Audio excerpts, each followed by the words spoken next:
the coriander millet. Now this is a one pot meal like what you can make, like how you have your puliyodare, lime rice, something like that, like bisbele bath, like this, like that. Something like that, a one pot like our pulao and something like that. But I'm going to use the millet and then make it. I've used here the barnyard millet. So let's have a look at the ingredients. Very healthy to use millet. That is why I have been showing you all so many recipes using millet.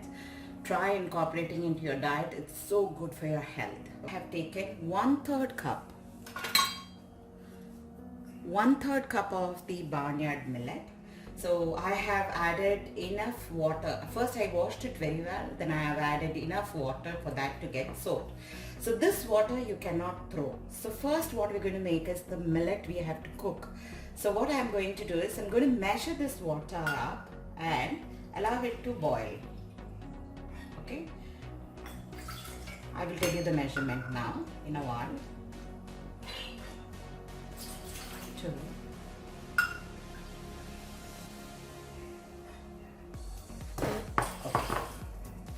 1/3 cup. So water is 3 times this. So now what I am allowing this water boil, I will add little bit of salt for the water. Don't add too much because we'll be adding more onto the masala as well. Just add a little bit of salt there and I'll let it be there.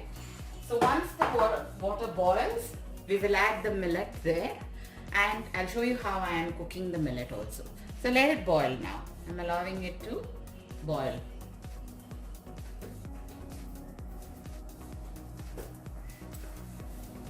I need this plate of ingredients which is here to be grounded well. Okay, so I'll be cleaning the ginger. See, I've taken a small piece of ginger, about 4 to 5 pieces of the green chilies. That is up to your level of spice because we do have red chili coming whole here. Okay, so add as much as you want. Now is a handful of coriander leaves. Now the coriander leaves is what is going to get you the entire flavor to this rice, to the millet rice. That is millet, we call it as rice. Okay, so the millet rice. So that is why we need that. Of course, you need some oil and some asafoetida, about 1/4 teaspoon, and 3-4 pieces of the cashew. This is just for, alternatively, if you don't like cashew, you can use even peanuts. Okay. And I have here in this bowl for tadka, that is 1/2 teaspoon of the mustard, 1/2 teaspoon of the chana dal, 1/2 teaspoon of the urad dal, and 2 red chilies. Here I have 1 medium-sized onion which is sliced along with some curry leaves. Okay. So first, as the water boils, I will show you how I am cooking the millet. Water's boiling there and I've added a little bit of salt as well. So as it boils, I will add the rice. I have added all the grinding ingredients to it and I'm going to give it a good grind to make it a fine paste. Water's boiling. Add the soaked millet to it. Okay, give it a good mix. There's a little bit of salt as it is. Now we're going to cover this up for 10 minutes. After 10 minutes, we will see how it is. Let's make the masala. By then the millet rice is getting done. I've kept a kadai here and to it I'm going to add about 2 tablespoons of the oil.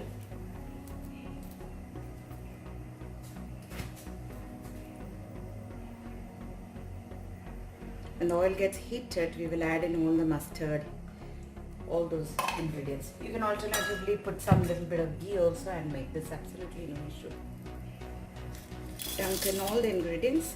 Along with that, add a little 1/4 teaspoon of the hing also. Okay.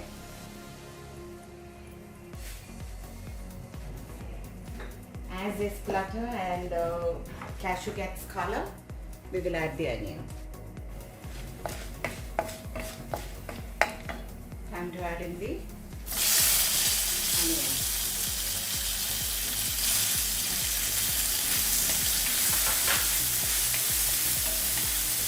Fry it a little bit. I'm going to add in the paste what we have grounded. Okay.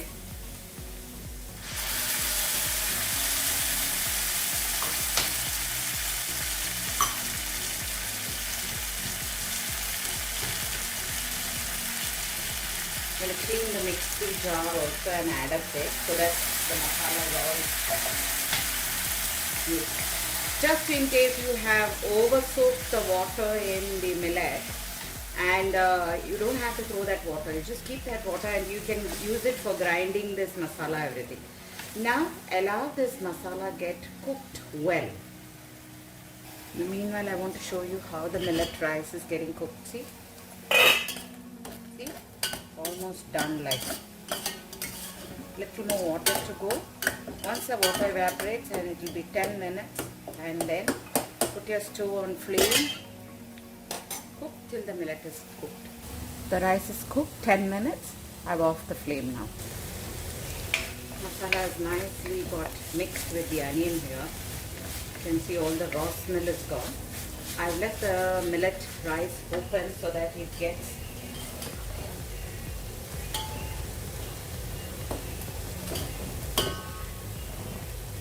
little cooled, and then we will take the millet rice and we will add it on to the masala here, and then add salt, give it a good mix.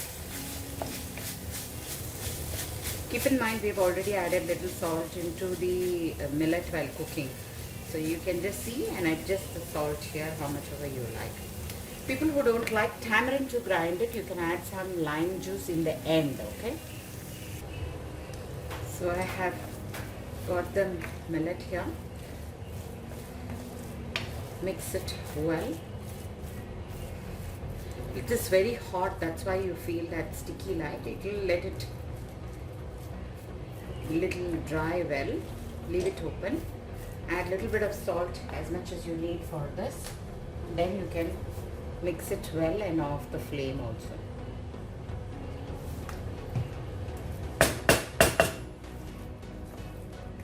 Don't add too much of water and make the millet. The millet will turn out very soggy then. Okay? It's still very hot, the millet, so you can mix it later also. You can just leave it for drying, like how we allow our lime rice and all after making the rice, how we allow it to rest so that it just turns grain by grain like that. You have to allow it cool, then you mix it onto this masala. Like very nice because of the spice of the coriander and then that tanginess of the tamarind, everything together, it will be very tasty. The coriander millet, and it's very flavorful it will be, and the bite of that cashew and all those chana dal and everything together, it will make it very nice. You will really enjoy this, and the tanginess of the tamarind also will give you a taste something like our puliyodare, like, you know, so it will be very nice. Try making this and have this healthy kind of one pot meal. Thank you for watching me here. Happy cooking and happy eating. Bye bye.